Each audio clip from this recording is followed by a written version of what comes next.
I was camping with my husband and with his family at a small, remote lake in France. There were about 10 people in our group and another group of 6 people in the next campsite.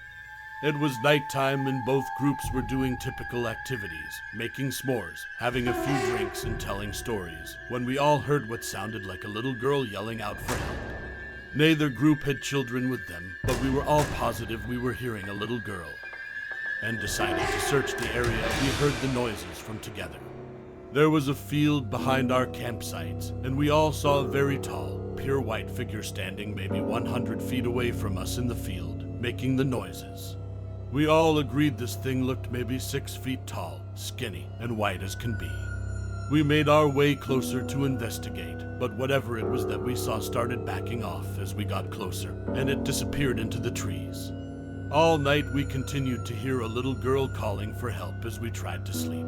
Something nor human, neither animal in the graveyard. We were driving my friend's dilapidated Subaru through a large graveyard. We stopped and went down a hill and met a small pond. Someone was sitting on a rock across the pond. The figure was all black and we couldn't make out any details other than the fact that it looked like a man wearing an old-fashioned top hat. We stupidly waved our hands and shouted hello. He pretended not to notice and just sat on the rock. Suddenly he jumped up, started running towards us on the water, then disappeared in the water halfway to the pond. Me and my friends screamed and ran back to the car. The car wouldn't start and we heard something banging on the back of the car. It's not a constant noise, but every few seconds we hear it. From what we could see in the dark, there was no one outside, but something was making noises in the car. I turned on my phone and started calling my mom to help us, but there was no phone. None of us have cell service.